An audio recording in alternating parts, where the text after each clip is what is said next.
Ahora, en Te Digo la Otra, la entrevista central.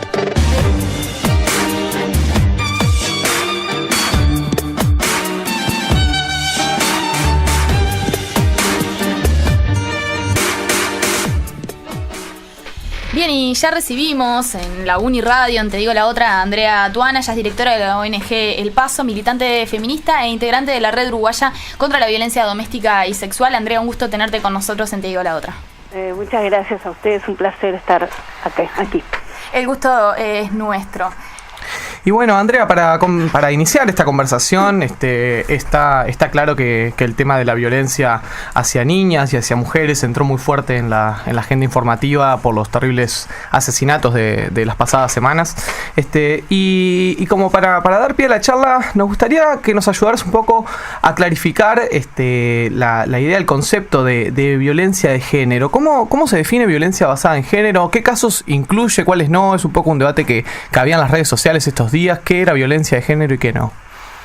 Bueno, mira, violencia de género, hacemos referencia a todas aquellas formas de violencia que están basadas en el sexo-género de la persona, pero eso está sostenido en relaciones de desigualdad. Uh-huh. Entonces, lo que decimos es que en nuestra sociedad, históricamente y culturalmente, no hay relaciones igualitarias entre varones y mujeres.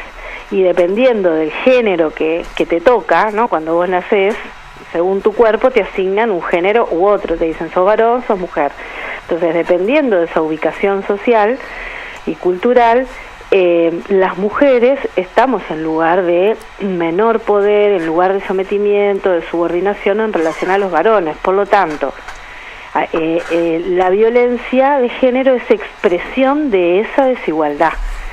Por eso, la gran mayoría de las víctimas de violencia de género son mujeres, por su ubicación estructural. También hay varones que sufren violencia de género. Esto yo creo que es discutido. Hay personas que entienden que no hay violencia de género hacia los varones.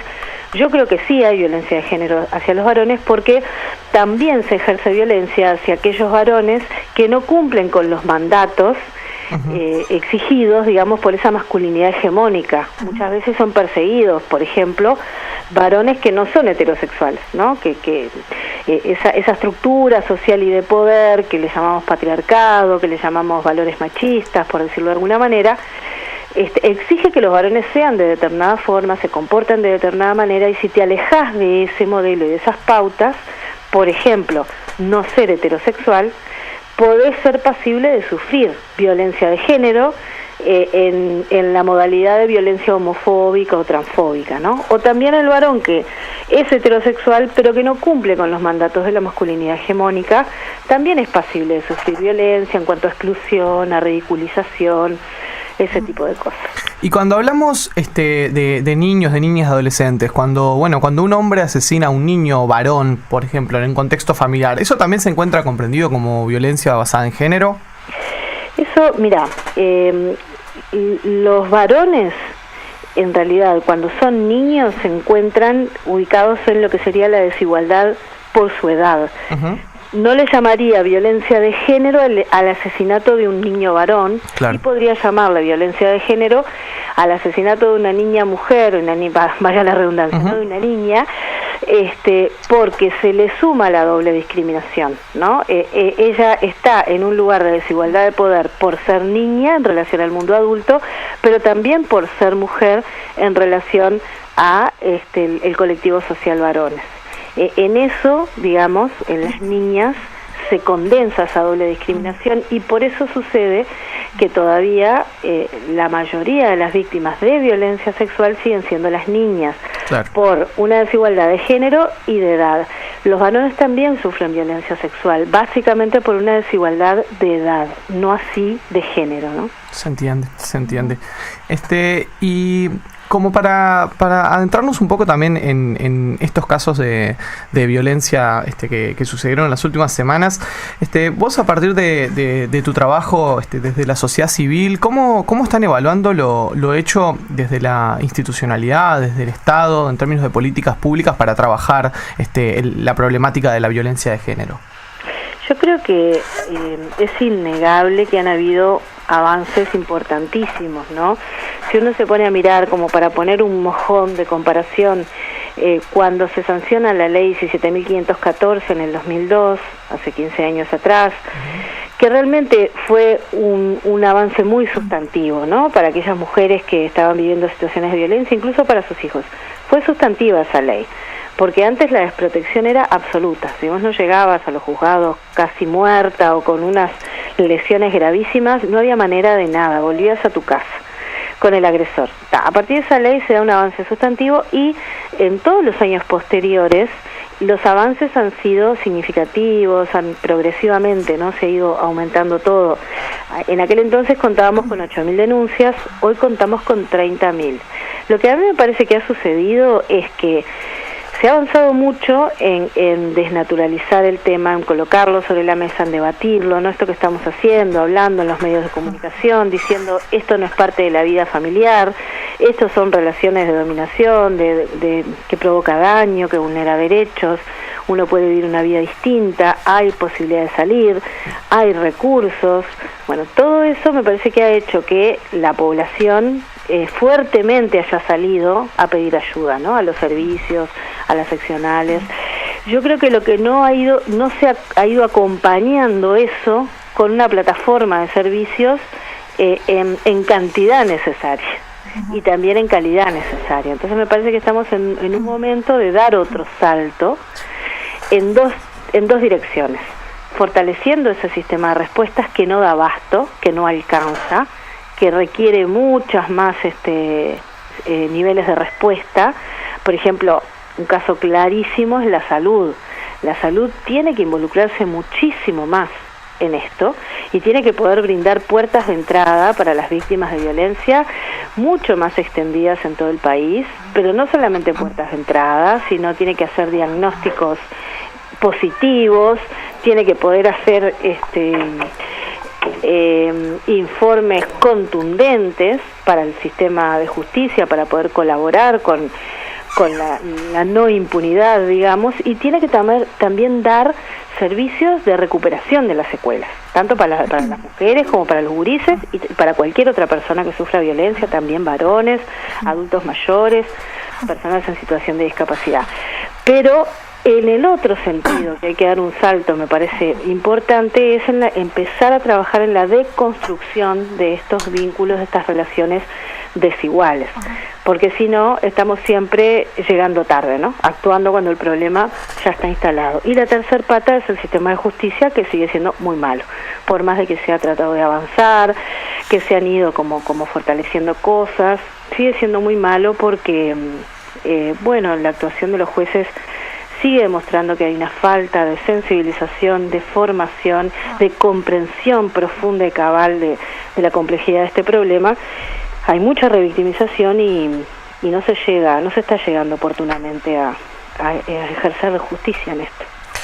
Andrea, tú nos mostrabas un poco cómo ha sido el avance en términos de institucionalidad y de servicios, pero una pata que parecería ser bastante importante es el marco legal mediante el cual esto también puede seguir avanzando. Te consulto en este sentido porque hay una ley, un proyecto de ley sobre violencia de género que sigue en el Parlamento, que da vueltas y hace ya más de un año que está cercana a ser aprobada. En estos avances, ¿qué tan importante es la aprobación de este marco legal, de este proyecto de ley? ¿Qué análisis hacen ustedes de todas estas demoras que vienen procesándose en el Parlamento e impiden que efectivamente se apruebe?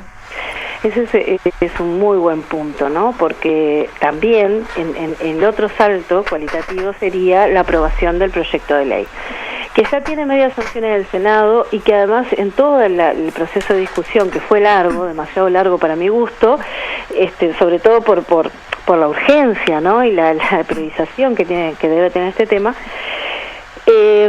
me parece que en todo ese proceso hemos visto distintos pensamientos, ¿no? De los asesores a nivel parlamentario, de cómo cuesta comprender la complejidad de la violencia, cómo cuesta comprender que esta ley es necesaria, que cada una de esas cosas que se establecían en cada uno de los artículos tiene un fundamento en cuanto a la casuística, en cómo se desarrolla el problema de la violencia. O sea, ha sido muy cuestionada la ley durante todo este año, pero bueno, finalmente se ha logrado darle media sanción a un proyecto de ley muy bueno, que si logramos que en diputados se vote, vamos a tener una ley de avanzada, vamos a tener una ley que si además le dotamos de presupuesto, que esto no es menor, realmente yo creo que podría cambiar significativamente la realidad de las mujeres uruguayas y también de los niños y las niñas, porque hay muchos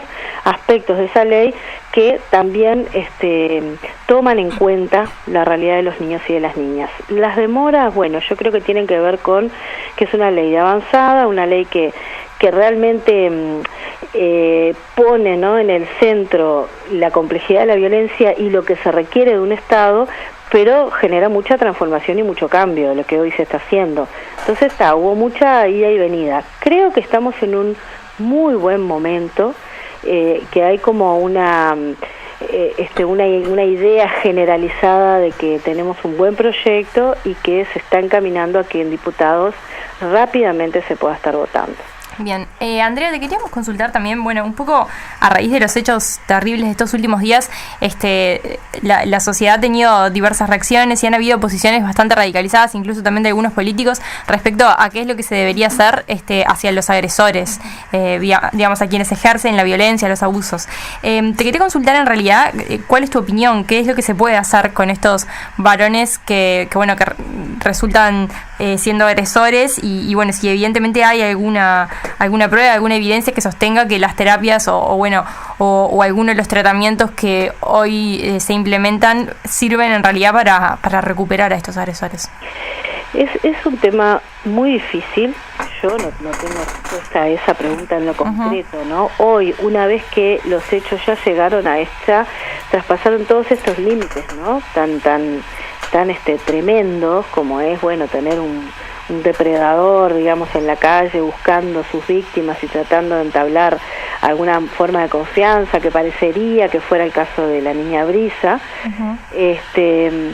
o bueno, en el caso de los abusadores y matadores, digamos, de Valentina. A mí me parece que está en nuestras manos la posibilidad de reducir al máximo la posibilidad de que no lleguemos a esos extremos, ¿no? De que no tengamos personas en esta sociedad conviviendo con nosotros que lleguen a esos extremos. Digo reducir al máximo porque es difícil pensar en que logremos que no existan, ¿no? Pero yo ahí me parece que hay varias cosas que mirar. Cuando uno dice, bueno, abusadores sexuales que además matan y que además lo hacen con niñas pequeñas, la tendencia y lo que nos deja un poco con mayor tranquilidad de espíritu es decir, son monstruos, ¿no? Parecería que cada miles de nacimientos nace un monstruo de estas características y bueno, entonces a ese monstruo ya lo tenemos que matar o encerrar toda la vida o castrarlo, no sé qué. A mí me parece que lo que tenemos que ver es que no nace un monstruo, se hace un monstruo, se construye un monstruo, ¿no? Y ese monstruo que se hace y se construye tiene que ver con nosotros mismos, tiene que ver con lo que la sociedad de alguna manera está habilitando, que muchas veces tiene que ver con una base cultural. O sea, para mí incorporar la perspectiva de género en esto es muy importante, porque si la quitamos, le quitamos la base social y cultural, que es lo que le está apañando, de alguna manera le está dando base a estas personas, que luego eso se complementa con otros aspectos de la historia de vida, del terreno emocional o psicopatológico que la persona tenga. Entonces eso va como desarrollando otros problemas que son del orden de otras disciplinas, en donde, bueno, estallan, ¿no?, en este tipo de conductas. Pero recordemos que muchas de las personas de los asesinos seriales, las personas que ejercen violencia sexual, en general se encuentra en la infancia una historia de traumatización aguda, una historia de violencia sexual. Ahora, en las mujeres hay muchas historias de traumatización y de violencia sexual. Sin embargo, esas mujeres no terminan desarrollando patologías psiquiátricas que las llevan a salir a la calle a buscar víctimas para violar y para matar. Esto en general lo vemos en el caso de los varones. Entonces, ¿qué quiero decir con esto? Que hay una base cultural que es innegable, una base de lo que nosotros como sociedad estamos produciendo. Claro que no producimos a ese monstruo, ¿no? Pero sí producimos la base en donde ese monstruo va creciendo y se va desarrollando. Entonces me parece que eso, ahí es donde nosotros tenemos un lugar para poder empezar a transformar, a ir reduciendo en la medida de lo posible para que estas personas no desarrollen, ¿no?, esas personalidades que terminen en hechos tan trágicos. Ahora, violentos cotidianos, abusadores sexuales cotidianos, que no llegan a matar, tenemos muchos, no nos engañemos, ¿no? Lo que pasa es que a uno le espanta y le horroriza, con toda razón del mundo, decir, mi hija fue a tomarse el ómnibus para ir a la escuela y resulta que la agarró uno de estos, un monstruo, como dice todo el mundo, y la violó y la mató. Bien, pero también pensemos la cantidad de gurisas, que podrían ser nuestras hijas, que están viviendo y creciendo en hogares donde son abusadas, no con esos niveles de ni a través de la fuerza, ni a través de generarles un daño físico, infligirles sufrimientos físicos o formas de tortura, pero sí a través de la manipulación, la coerción, el engaño, ciertos niveles de depresión, y que sufren daños enormes, ¿no? Y están hoy por hoy creciendo y viviendo dentro de su familia, en el entorno cercano, gurisas que están en la calle y se les paga por sexo, ¿no? Viene un cliente y les paga tanta plata por tener sexo y de alguna manera reproduce esta lógica de que un adolescente se le vulnere todos sus derechos y en vez de estar protegida, estudiando y no sé qué, está en la calle y están pasando en su cuerpo uno y otro cliente, uno tras del otro, ¿no? Entonces quiero decir, me parece que hay que darle una mirada mucho más amplia de los niveles de violencia sexual que nuestros varones están ejerciendo hacia nuestros niños, niñas y adolescentes en forma cotidiana y que muchas veces se justifica. Claro, sucede que, y en términos estadísticos, las situaciones que vos nombrás, Andrea, son infinitamente superiores, ¿no? Porque, bueno, claro, sucede que la conmoción que genera públicamente la espectacularidad, entre comillas, de estos actos, ¿no? Lleva a que, bueno, se ve como el árbol y no el bosque, ¿no? Se piensa que, bueno, como que el mayor peligro fuera ser que te agarrara un psicópata de estos por la calle. En realidad, estadísticamente, la enorme mayoría de los abusos suceden en el ámbito doméstico y suceden con personas que el niño o la niña conoce, que son de su entorno familiar o cercano. Exactamente, y esos psicópatas en su mayoría son varones, porque también están ubicados social y culturalmente como varón en el lugar donde está de alguna manera habilitada la cuestión de acceder al cuerpo de las mujeres, de esta cuestión más machista, que se suma con otros aspectos. Yo no niego los aspectos psicopatológicos, se podrán imaginar, ¿no? O sea, obviamente acá hay aspectos psicopatológicos, no es de negar, pero no los explica, ¿no? Claro. Porque si no, habrían también muchas mujeres depredadoras sexuales por ahí matando niños, abusando niños, y no es la realidad de lo que sucede. De todos modos, pensando también que en este tipo de casos, ¿no? Cuando, bueno, tan extremos y los de abuso sexual también está, como yo te lo pregunto como experta, pero está esta cosa, esta idea en lo social de que tienden a ser siempre reincidentes, ¿no? De que este tipo de delitos tienden a tener un alto nivel de reincidencia, y es en ese sentido que surgen propuestas de política pública para trabajar con estas reincidencias, y apareció la discusión que el propio presidente Vázquez se pronunció al respecto sobre un registro público de abusadores sexuales, personas que cumplan su pena a nivel penitenciario, y que luego haya un registro y que haya como un cuidado por el resto de la comunidad de que en este lugar vive un depredador sexual, algo que suena muy a película norteamericana, porque es bien que nos lo trae como Hollywood, este tipo de cuestiones, pero ¿Ustedes han estudiado la incidencia de esto? Si puede tener un resultado, si sirve para algo, o si es más bien tribuneo nomás y cuestión de las redes sociales y poco más. Mira, el registro de abusadores yo creo que puede servir. Realmente nos puede alertar de que vos, yo qué sé, tenés como vecino, claro, tu vecino, a una persona que fue procesada por atentado violento, y capaz que vos a ese vecino entonces no le dejas a tus hijos al cuidado un rato mientras te vas a tal lado, ¿no? Uh-huh. Me parece que ese tipo de cosas genera mayor protección para los gurises. O bueno, ahora en la ley de violencia de género, uno de los artículos que fue discutido, mirá qué increíble, ¿no? O sea, fue muy discutido. Se plantea de que si una persona es condenada por abuso sexual o atentado violento, bueno, por un delito sexual, no va a poder volver a tener trabajos, en el caso de que lo tuviera previamente, vinculados ni a la educación, ni a la salud, ni al sistema de cuidados, ¿no? Donde tenga que interactuar con posibles víctimas. Lo cual es que me parece muy importante. Parece bastante razonable, ¿no? Parece bastante razonable. Bueno, habían algunas abogadas muy reconocidas diciendo que eso era violatorio para el derecho al trabajo de la persona. O sea, cosas, ¿no? Estamos priorizando el derecho al trabajo y no la protección de nuestros gurises. Entonces, me parece que, yo qué sé, si vos contratás un taxi o contratás un Uber, tenés que saber si ese chofer que viene a buscar a tu hija adolescente a las 4 de la mañana tiene algún antecedente. No, me parece que es como que nos da un poquito de herramientas para poder protegernos, porque sabemos que hay reincidencia y porque yo no le patearía, como se dice vulgarmente, no patearía al perro, ¿no? O sea,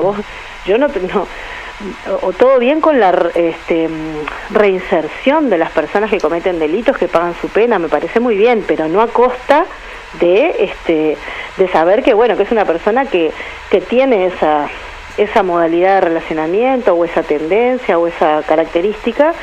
Entonces no poner a tus hijos en ese lugar, o si es maestro o profesor de música, como tenemos uno ahora denunciado por segunda vez, ¿no? Es como mucho. Yo estoy de acuerdo, creo que no y las organizaciones que integramos la red uruguaya también estamos de acuerdo con eso. Uh-huh. Bien, Andrea, bueno, en ese sentido de avanzar y dar pasos sobre ciertos marcos que puedan como proteger, un punto que fue bastante relevante y que también fue un poco consecuencia de algunos hechos que fueron bastante conmocionantes este año, tiene que ver con la aprobación de la figura penal de feminicidio, que ocurrió allá hace algunos meses. ¿Ustedes han hecho alguna evaluación sobre los efectos que esta nueva figura penal pueda tener o haya tenido, y si va a tener, si piensan que va a tener alguna consecuencia en paliar esta situación actual, esta tipificación? Mira, no hemos hecho, te soy sincera, como un seguimiento de la aplicación. También para nosotras lo más importante no era el aumento de pena. Si bien lo apoyamos, no era el aumento de pena lo que buscábamos, sino que se tipificara, ¿no? Que se hiciera visible esa forma de asesinato que es específica y diferente a otros homicidios. Entonces, lo que sí me parece, por ejemplo, en el asesinato de Valentina, inmediatamente se empezó a hablar de femicidio. Uh-huh. Me parece que le permite a la población nominar un hecho, y en esa nominación de alguna manera estás dando una explicación, ¿no? Estás diciendo de qué se trata lo que estás viendo, ¿no? O vos podés decir un acto sobrenatural, ¿no? Un asesino en serie, un monstruo que mató a una niña, o podés decir un femicidio, ¿no? Y atrás de eso hay una explicación que me parece que es importante para ir entendiendo dónde estamos, qué es lo que nos está pasando. En ese sentido me parece que es muy positiva, más allá de la cantidad de años que a mí personalmente me interese que la persona esté presa o no esté presa, ¿no? Me parece que no, si bien yo creo que sí, que las penas cuando afectan a los seres humanos, obviamente tienen que ser penas más altas que cuando afectan a la propiedad. Eso me parece que es como de sentido común, ¿no? que no era así muchas veces en nuestra legislación. De hecho, una rapiña se pena mucho más que con un atentado violento al pudor. Y en realidad quizás los niveles de daño que puede provocar el atentado violento al pudor son para toda la vida de esa persona, y la rapiña es puntualmente, y no necesariamente una persona tiene que salir gravemente herida ni nada, más allá del susto y de toda esa situación que nadie quiere vivir, ¿no?